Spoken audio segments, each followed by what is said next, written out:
Cameroon is on fire, literally and politically.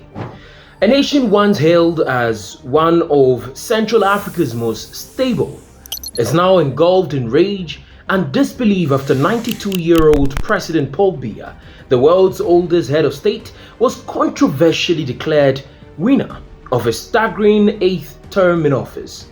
From the bustling streets of Douala to the heart of Yaoundé, chaos has replaced calm as furious crowds pour into the streets, lighting ties, blocking roads, and demanding what they call the real results. Thick plumes of black smoke now hang over Douala's skyline, mingling with the cries of protesters who have armed themselves with sticks and stones, while the riot police in full gear respond with tear gas, batons, and water cannons. Businesses are shuttered, schools have closed, and the usual buzz of motorbikes and street vendors has been silenced by fear. At least 4 people are confirmed dead, with opposition supporters claiming the toll is even higher after clashes near the home of opposition leader Issa Tchiroma Bakary reportedly left 2 civilians dead. Yet amid the chaos, one question echoes across the nation's smoky streets. How can a government claim victory when its people are screaming that their votes were stolen? According to official results released by the Constitutional Council on Monday, Biya supposedly secured 53.66% of the votes against Bakary's 35.19%. Yet, this announcement was met not with celebration but with disbelief. Many Cameroonians argue that the results were predetermined, that Biya's government, which has long been accused of manipulating elections, merely repeated its usual script. The opposition insists that Bakary had won with 55%, and even before the official declaration, he had already called himself the rightful winner. But if the people truly voted for Bakary, what does it mean when the ballot box becomes a tool of deception? We sat down with Cameroonian journalist Ayamba Intui to discuss this controversial election outcome. Here is how he broke down the irregularities of the disputed elections. The Constitutional Council, that is the body that is supposed to organize elections, made it clear that the elections are going to be announced only 2 weeks after voting has stopped. So people began to ask, why should an election take 2 weeks to be announced after all votes have been cast? So it began to raise questions. And when the elections have been proclaimed some years back, they go from every division to division before they are reached, they announce for the provinces before the general results. But this time around, the results of the provinces were announced and then the final winner. So it raises a lot of questions. And even the opposition leader, that is Issa Tchiroma Bakary, that is coming from the north, he made it clear that from the PVs of his representatives, all the ballot polling stations that they collected, he proclaimed that from the PVs collected from all the polling stations nationwide, he proclaimed that he is the winner. He is the outright winner. The government is saying that nobody should proclaim himself as the winner except the Constitutional Council, which the opposition leader says the laws and provisions of the law, really you can know that you are the winner of this election. So that is coming out with a lot of controversies. But so many parts of Cameroon, especially the northwest and the southwest region, which is the English-speaking part of Cameroon, where we are, war going on between the English-speaking and the French-speaking, of which the English-speaking wants to disintegrate from the French-speaking part of Cameroon because of marginalization. But of those parts, so many people are fleeing from war and the villages are empty. Everybody, you see grass growing in the villages or in houses. Places have been deserted. And then the ruling party comes out and says that they want an absolute majority in those areas where people are not even living there anymore. So even in the southwest region where people, most of those areas, because if you look at it, in the big cities, the opposition won with the landslide majority.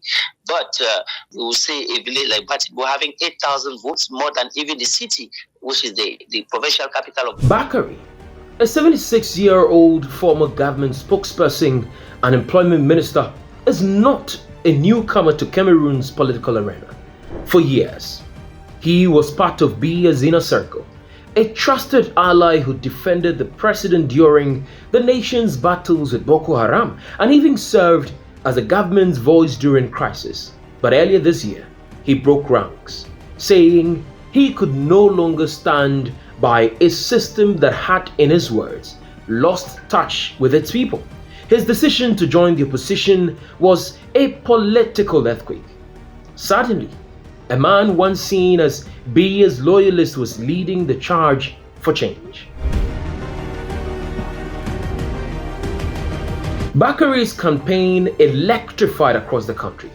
Young people, disillusioned by 43 years of stagnation, rallied behind him. A coalition of over 24 opposition parties known as the Union for Change united to support his candidacy, marking one of the most formidable challenges Biya had ever faced. Cameroonians were largely positive that change was coming, and not long after voting, Bakari declared himself the winner, saying that Biya must accept the truth of the ballot box. Over the weekend, Bakari sat down with the BBC to discuss the election. He insisted that his early declaration of victory was legal, transparent, and backed by solid stats that no one can dispute. As he resolved, he boldly declared that he is not afraid of being arrested for stating the truth. The law does not prevent us from doing what we did. The electoral code prescribes to the manager of polling station to display openly the result in his polling station. We have chosen the most important division in the nation, 18 of them. We collected all the documents related to the report according to the law. When we completed the compiling of it, we noticed that we have more than 60%, and while the second was lagging behind with less than 30%. We did it openly, and we gave the opportunity to whoever would like to challenge what we did. But up to date, nobody can. We challenge them to demonstrate that what we said is wrong. It is normal to claim that our statement is not right. We took necessary time. We brought together all expertise to help us be as demanding as possible to avoid us to make any statement that can be proved to be wrong. They may arrest me if they want. I didn't do anything wrong. I know what they are saying. I am here at home. I'm ready. Let them come and collect me and put me in jail. Bakari was then asked whether he will concede the elections to Paul Biya and whether Cameroon will descend into chaos due to elections fallout. Here is what he had to say. Provided that the Constitutional Council announced the result that comes from the ballot box, not ballot stuffing. I ask people to defend their vote. We will never accept their vote to be stolen by whoever. I have to defend myself. I am ready to fight. Even if I were alone, I would have fought them. Now that I have the people as a shield to protect me, I have a God to protect me. You want me to fear something? No, not at all. For Biya, however, this election was business as usual. The 92-year-old who first took office in 1982 has ruled Cameroon for 43 years, nearly half his life. He is the world's oldest president, a man who has survived coups, protests, and economic downturns while maintaining an iron grip on power. Yet, his regime has come to symbolize something deeper, the enduring shadow of African strongman politics. His critics accuse him of presiding over a stagnant economy plagued by corruption, inefficiency, despite Cameroon's wealth in oil and cocoa. Under his leadership, term limits were abolished in 2008, opposition voices silenced, and election credibility eroded. Listen to what Cameroonian journalist Ayamba Ntui had to say about the integrity of this election and how free and fair Cameroon's broader political landscape truly is. it is very, very difficult for a monkey to be found guilty when a baboon is the judge. So the government, the Constitutional Council, were appointed by the government and the ruling party. And even during the elections, the main candidate that people were looking at, that is Professor Maurice Kamto, that was second in the last election, he was barred from running. And barring Professor Maurice Kamto from running in the election, it instead gave a leeway or an opportunity, an opening for the other candidate, that is Issa Tchiroma Bakary, who was former Minister of Communication, and he resigned from the government and decided to go with his own party. And then the entire population saw Issa Tchiroma as somebody, that person that will bring change in Cameroon. And most of Kamto's supporters decided to move to Issa Tchiroma, who is from the north. And then that is where he gathered that momentum, and even the youths, and also the southwest and the northwest. That is the English-speaking Cameroon that is trying to break away from the French-speaking zone. Issa Tchiroma made it clear that he is going to go back to the federal system that Cameroon was operating in the 1960s to solve the Anglophone problem.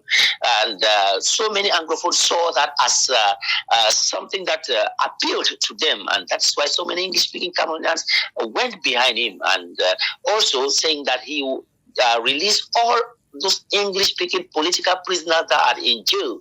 It resonated among so many English speakers, and so many English speakers decided to go and vote for him. But the contrary that we saw on so many, immediately after the elections, pictures, photos, videos were taken of the ballot counting, and we couldn't see any of those pictures that was the ruling party that has won. But when the results were proclaimed, it was the contrary. So those are some of the things that even the Electoral Commission itself were appointed by the ruling party. So there was so much reason to question the credibility or how transparent it was during the electoral process. Well, I think absolutely yes, because the opposition doesn't have a chance. The opposition doesn't have a chance at all. There is not a level playing field for everybody, because even the opposition candidate, if you realize that you are a candidate that might shake the ruling party, most of them are in jail, I will tell you. And even as at now, most opposition rulers are being arrested as we speak now. Or most people, top ranking members of the opposition party, are being arrested. So that is what is currently going on, and it is really, really sad. Yes, we have to respect the rules. We have to respect the decision of the Constitutional Council, but I think it is really, really sad for what's going on in Cameroon. Biya's critics also questioning his health and his frequent absences. Investigations have revealed that he has spent nearly 1,645 days, almost 4.5 years in Switzerland during his presidency, mostly for private or medical reasons. He appeared at only one campaign rally this year, promising that the best is still to come. But can a 92-year-old who spends much of his time abroad truly lead a nation of 30 million relentless people craving renewal? Now, as Biya begins a term that will see him in power until 2032, when he would be almost 100 years old, the questions grow louder. Can Cameroon endure another 7 years of political uncertainty and economic stagnation under a visibly aging ruler? And with protests growing fiercer by the hour, could this be the moment the tide finally turns? Observers warn that the protests could escalate. Opposition parties have already rejected the results, describing them as illegitimate, while the International Crisis Group noted that Biya's new mandate is notably shaky. Analysts suggest that the government's heavy-handed response could push the country closer to chaos. Meanwhile, Bakari has called for nationwide peaceful marches, urging citizens to mobilize until truth prevails. Is this the beginning of a regime change, or another tragic chapter in Africa's long battle with political continuity? What's happening in Cameroon is not isolated. Across Africa, a familiar pattern plays out. Aging rulers clinging to power through disputed elections, while young populations demand change. From Togo to Uganda, and from Congo to Equatorial Guinea, the story is eerily similar. The old guard refuses to step aside, and the youth grow increasingly restless. Is this the leadership model Africa deserves in the 21st century? Or is it time to finally break the cycle of recycled leadership? One thing is clear: Africa's youth are awakening. In recent years, they have begun to demand accountability, fairness, and representation. From the protests that toppled long-serving leaders in Sudan to the rising political consciousness in Madagascar, a new energy is sweeping across the continent.